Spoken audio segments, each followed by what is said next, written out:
Hello, I'm Roman Holiday, maker of the AI mod for Civ 6. I have quite a few hours in Civ 6, Civ 5, a lot of time in the development files, based on the early access I've had to Civ 7 for quite a few weeks now. Thank you so much again to 2K and Firaxis for giving that to me as part of the Civ show, and spending a very, very long time studying all the potential combos and other hidden effects, like the Civ and leader start biases in the files. In this video, I'm going to show you the top 10 most broken combinations of leaders, civs, and importantly, mementos for the most game-breaking stacking combinations for the antiquity and exploration ages. Civ 7 is deliberately not a balanced game. That's because, in my opinion, and the developer's opinion, a game where every single ability is perfectly balanced and there are no combos is boring. Kind of reminds me of what happened to Babylon and BBG. I can understand why they did that, but it was so fun to be able to get tanks in the classical era and troll your friends. This is why I have to show you the top 10 most broken combos in Civ 7 for the antiquity and exploration eras. Now, you may be asking, what on earth is a memento?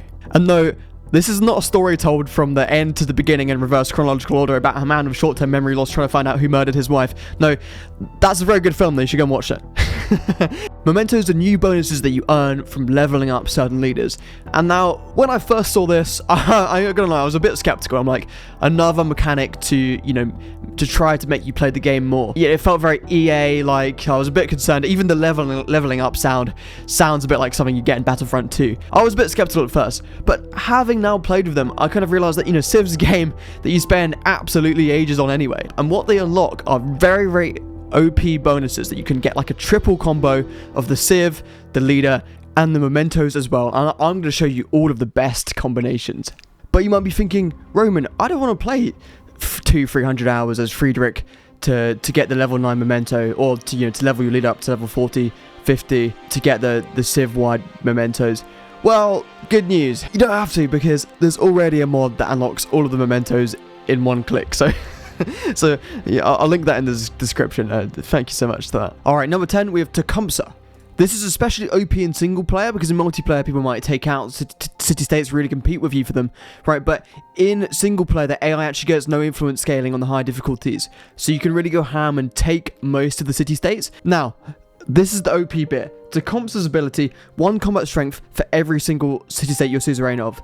Then, you stack it with the War Club Memento, that's also 1 combat strength for every city-state you're suzerain of. And then, you stack it with the Greek tradition that gives you hoplites, 1 combat strength again for every city-state you're suzerain of. All of a sudden, you're suzerain of 4 city-states, and you have plus 12 combat strength on all your hoplites.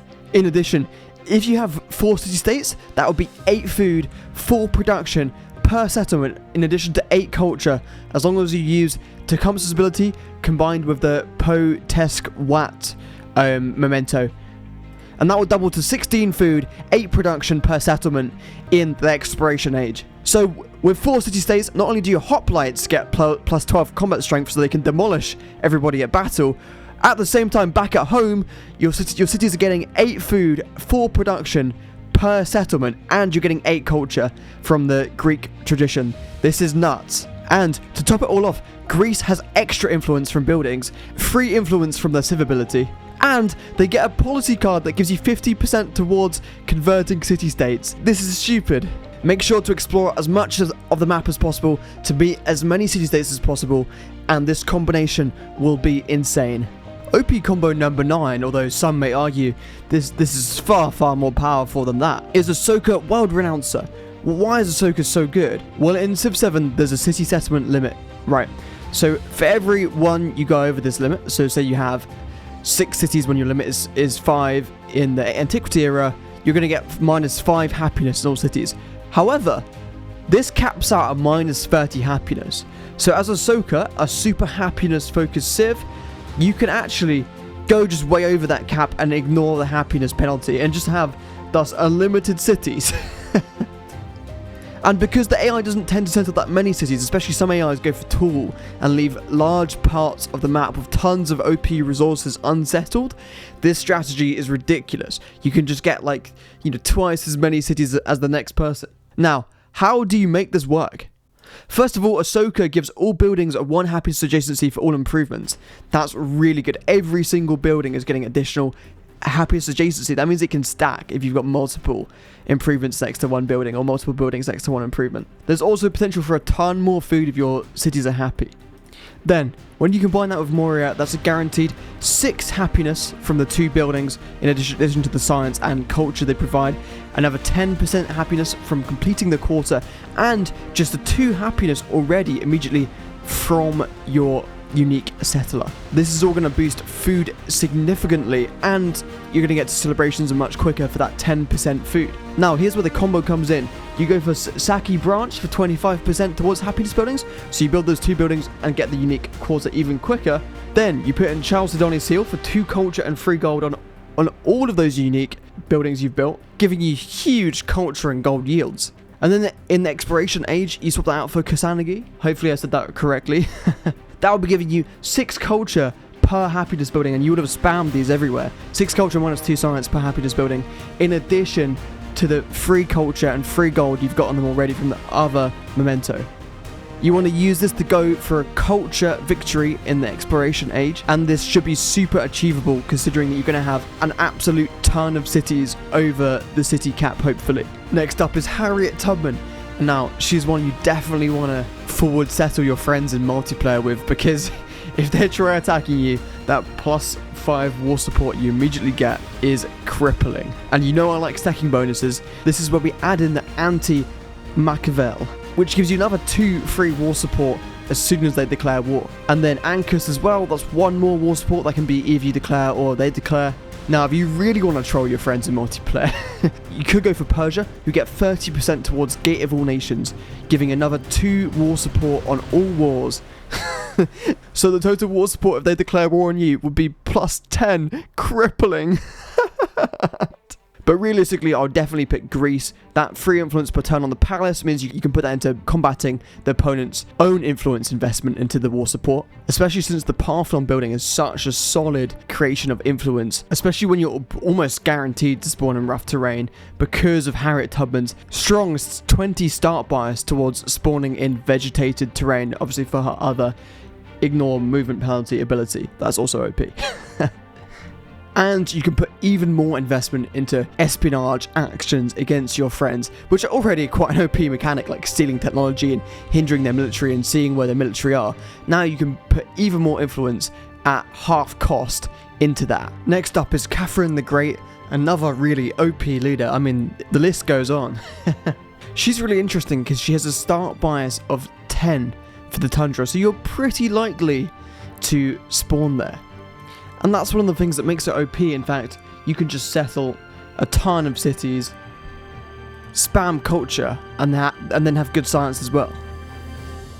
I would like to say somebody else, but weirdly the best civ for her, just like Tubman, is Greece again. That's because the Odeon and the Parthenon churn out so much culture, especially if they're adjacent to wonders, and the really powerful bonuses towards city-states that we just talked about actually can help you get some even more OP culture bonuses that you can then convert into science. Now as Catherine, you want to get as many codices in the antiquity era, because remember, they count as great works. And every single great work gives you 2 culture per age. So that already 10 codices is 20 culture in the antiquity age. That then gets converted to science. Make sure to convert these to cities and then combine this with Great Imperial Crown, giving 5% science per great work. and then Eagle Banner, giving an extra 5% science efficiency, and you get every single city having 25% more science and 25% more science efficiency on top of this. This leader alone is busted, but this Civ and leader combo is something else. At number 6 is Machiavelli. If you've played him, you'll know what I'm talking about, because if you send an AI deal and it gets rejected, it's 100 gold. If they accept it, it's 50 gold. Influence is already perhaps one of the most powerful systems in the game, so the fact that you're getting a win more mechanic for influence, like influence, is even better than it currently is. Not only do you get money on deals, but you also get free influence per age. Seems pretty good to me. Stack that with Greece, we get free influence per turn on the palace, and you get the OP Parthenon building as well. And then my 2 favourite mementos for this are bifocals 50 influence whenever you do a tech and civic mastery, and a lot of the tech and civic masteries are really good, so you want to go for them anyway. So that's a lot of free influence, really, really good at the start of the game. And then golden seal stone, 1 influence per age on science buildings. I mean, library is a building that you want to rush anyway, so the fact that you get influence on it, oh, that is good. You probably want to swap out bifocals for something else in the exploration era, because 50 influence is not that good anymore. But otherwise, what an OP combination, and you're going to have so much gold in the antiquity era that you're going to be able to blow away anybody else. This build is particularly good against the AI. Probably my favorite leader combo in the whole game, just because it's so satisfying to see the AI reject or accept your deals and just have that money pouring in. And one final thing, in the most recent patch, Firaxis made a huge balance change to city-states, something that you're going to get tons of influence towards. City-states are no longer deleted on era transition, so all the tons of influence you're going to get in the antiquity era is going to pay off for the exploration and modern eras as well, because you have so much influence you're going to be able to control most of the city-states, and those bonuses are going to stick for the rest of the game. This is a huge buff to Machiavelli and Greece in general. Next up is Potato's favourite leader. If Potato had his way, he'd play this combination every single game. Augustus makes towns a lot better. You get 2 production in the capital for every town. You can purchase culture buildings in towns, some of the best buildings, especially in the early game. And the craziest bit, 50% gold to purchasing all buildings in towns. So suddenly purchasing buildings, all you need to do is just focus gold and just forget about converting your towns to cities. Stack that with Rome's 1 culture on every single city centre in a town, their ability to easily make cities by promoting their army command to level 3, and best of all, the Basilica, which gains 1 influence for every adjacent culture building, something that you can buy for half gold. And the Basilica gives you gold as well. So not only do you get adjacency for these culture buildings, but you get a load of gold towards purchasing them. Literally the ideal building. And the adjacency is influence, one of the most powerful currencies in the early game. So, as a strategy, you want to really spam those towns and really focus on that gold to buy as many buildings as possible. Also worth attacking some independent people with your legions and your army commander, so you can level them up to level 3 and not only have a stronger army commander, but be able to get some free cities out of that very quickly as well. To top it all off, you want to use Clippus Virtuitus to increase that production you get for every town in the capital from 2 to 3. I mean, that's just insane. If you quickly get out 4 towns, that's immediately an extra 12 production in the capital. Super powerful. And then you've got to have Breastplate, 2 food per age in towns. Now, this is a card that I wouldn't even say to swap out, like keep it in. I mean, in the next age, there's going to be 4 food in all of your cities, especially if you don't get the economic golden age that allows your cities to remain and not be converted back to towns. Not that you're going to have that many cities anyway as Rome, but still. Another reason that's great is I love food, because obviously population is one of the things that always remains in the next age. So any investment in your population now is going to pay off throughout the entire game. And finally, when you're swapping out Clippus Virtuitus in the exploration era, if you don't know what to pick for your memento, of course, I'd always advise you to pick one specific to your situation, but this one, Glass and Monica, is a pretty good general one, 10% science and happiness, because you're pretty likely to be in alliance, considering that at least one AI is normally pretty friendly, even on deity. Number 4, we have Benjamin Franklin. Now, in Civ 5 and Civ 6, one of the big factors in determining how good a leader or Civ was the consistency, and my god, this guy has insane consistency. Build as many production and science puddings as you can, especially if you're playing my recommended Civ, which is the Mayans. That Kunar and the bonus on vegetated terrain from your leader will get you a lot of science very quickly, meaning you can get more production buildings that you get half cost towards. Now, Franklin is very versatile. You can use it with a range of mementos and strategies, but Golden Seal Stone is so powerful. That influence is going to allow you to do a lot more research agreements, which combos directly with the fact that Franklin is a diplomatic scientific Civ.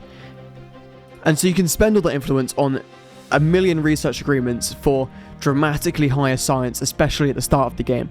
It's weird how in Civ 7, the type of leader which affects the type of trade deals actually makes a huge difference, because for me, the scientific research agreement trade deal is so good. You increase your science from 10 to 16 from the very start of the game, basically. Secondly, I wouldn't normally recommend this, but one scientific attribute point is actually really good here, because you'll find when you're playing Meier, Benjamin Franklin, the 25% towards tech masteries is so good towards the end of the antiquity era when you're just doing all of the masteries to get codices, obviously. And then the 15% production towards buildings stacks so well with your existing 50% production towards production buildings. So as Franklin, I would pick this for the antiquity era and then do as many of the science quests as possible to get as many scientific attributes as quickly as possible. Because not only do you get a strong bonus now, but some of those later scientific attributes are really, really powerful. Number 3 is Charlemagne, and this man is particularly powerful in single player, where the sheer amount of units you get you can use to exploit the AI's cities. The so-called father of Europe.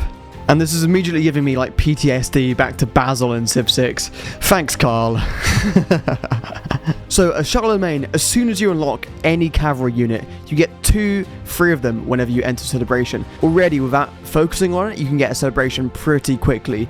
Like, they're pretty regular things, like every 10 to 15 turns kind of thing. Additionally, you get 5 combat strength for every cav unit when you're in the Celebration, and military and science buildings receive a happiness adjacency for being next to a quarter. To quickly explain what a celebration is, the more excess global happiness you have, the quicker it comes, so you can have them every 3 or 4 turns if you really stack it, or potentially even less. For me, this leader is already incredibly OP, and the best Antiquity Age combination has to be Moria. They're one of the only 2 Antiquity Civs to have a unique cav unit in this, which I won't try to pronounce, giving you an extra 5 combat strength against fortified districts, i.e. people's cities and the fortifications they can now build around them in Civ 7. You can build a lot, you can build like 4 or 5, and sometimes the AI does as well. They ignore zone of control, so they could just run rampant without any barriers to their movement, and you get 2 of them, of course, whenever you have a celebration, which is a lot easier as Moria already, because as you get the Nagarika, now unfortunately you don't start with this unit, you only start with a founder, so you can't start with this unique settler, which is a shame, but every single town you make gets +2 happiness straight away. Additionally, the Moria has an OP unique quarter that immediately gives you +10% happiness in this settlement, so you can get those celebrations even more quickly. Now, how do you build a unique quarter? It's very simple. You build 2 of these following 2 buildings in the same district. So districts can only have maximum of 2 buildings. Make sure to put these 2 in the same district. Do not put one in a district that already has, say, like 1 granary in it, because that district will become full and you won't get the unique quarter. So put these 2 together and you're going to get free happiness, 10% from the quarter, and of course the 2 happiness just from founding the city in the first place. Even better, both of these buildings are ageless, unlike most of the buildings in Civ 7, other than the Chad granary, that is. So they won't get deleted when you go on to the next era. So you're going to get to keep the 6 happiness and the sciences and culture adjacency and the 10% happiness for the rest of the game. And then you're definitely going to want to stack that with joyeuse. That means happiness in French. Had to look that up. I'm more of a German learner. I know nothing about French. Big up my Duolingo buddy, Riddick Acidic. But you're going to have at least 10 cav units, probably 20, right? If you have got 20 cav units, that's 40 happiness per age. 40 happiness in the Antiquity era, and then 80 happiness in the Exploration. That's ridiculous. So you're definitely going to want to have that. And then I would definitely go for Don Son Drum. Declaring any war with any other civilization starts a celebration. So not only are you going to have a celebration every 3 or 4 turns anyway because of your happiness, but if you don't have one, you can just declare a war and you would get another one. So you're going to have a million cav units spawning everywhere, and all of them are going to have +5 combat strength. So this is just OP. Basil PTSD, broken combination. Now, to continue this snowball into Exploration, all you need to do is improve 3 horse resources, but if you don't spawn near enough of them, just have 3 siege units and you will unlock Mongolia, where you get the Keshig that heals 15 HP after defeating an enemy unit. It's a ranged unit, and it also ignores zone of control as well.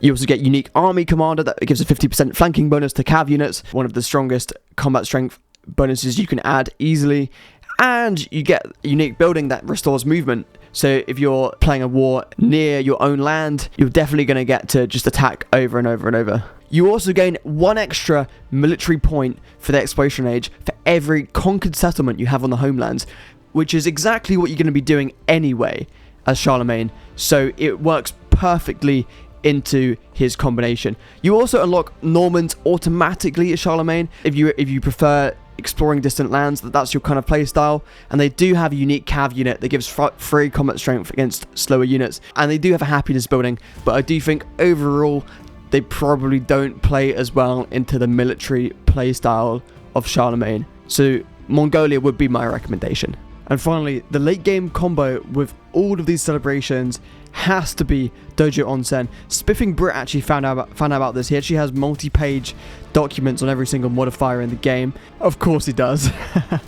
There's actually a requirement bug with this modifier, so it's not detecting properly to only put it in the one city. Instead, it applies to all cities. What that means for you is, whenever you have a celebration, this doesn't give one population in one city as it's supposed to. It currently gives one population in every city whenever you have a celebration. So you're going to be able to get like 10 population in like 30 or 40 turns in every single city. This is ridiculous. And for me, that's what brings us overall to one of the best in the game. I thought long and hard about this, but number 2 has to be Confucius, especially for multiplayer, where I feel like attacking your friends is a lot harder and the rewards are a lot lower for that military victory. 25% growth rate on cities is so powerful because population and food is one of the main things that you're going to keep era to era. So if you have some massive cities, that's going to be retained, or they might be converted to towns, but they're still retained for the next era.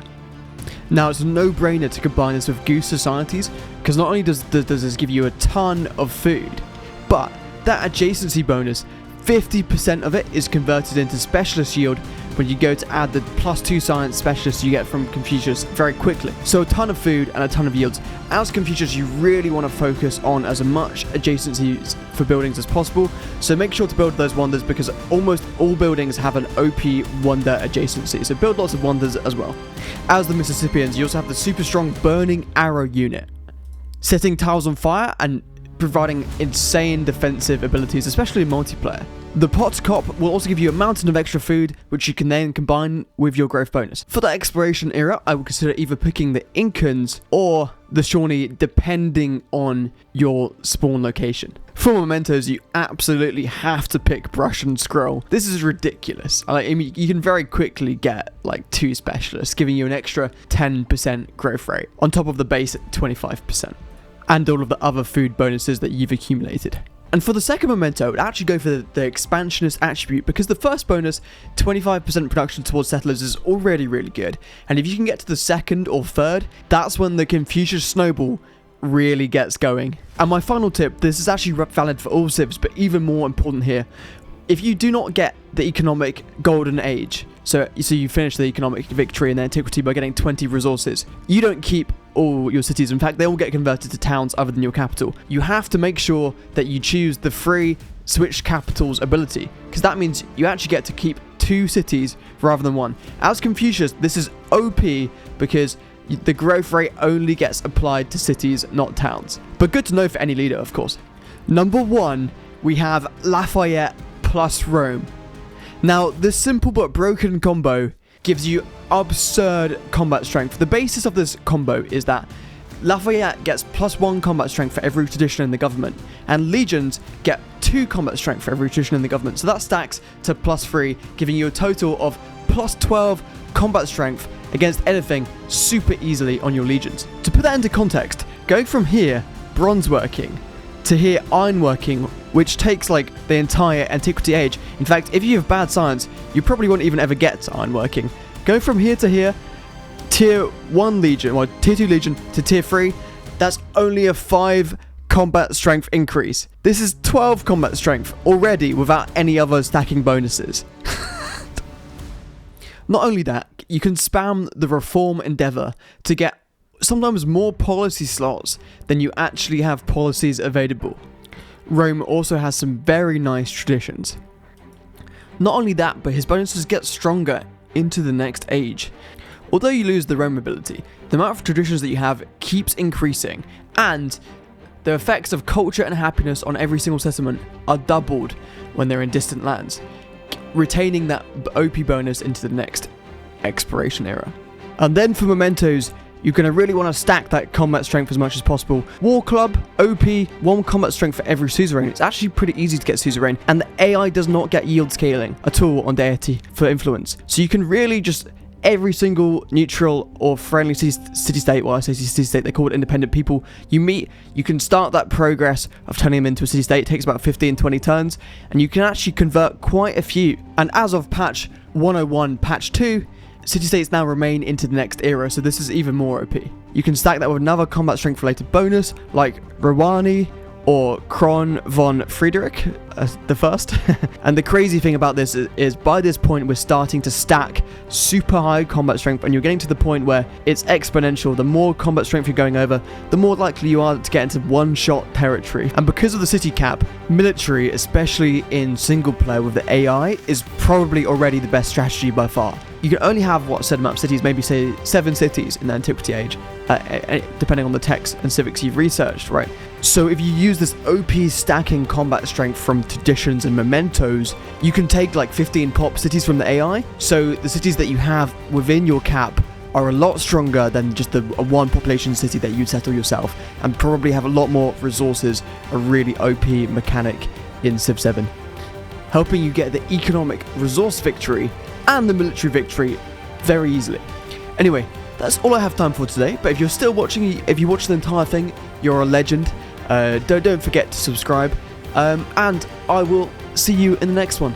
Thank you so much.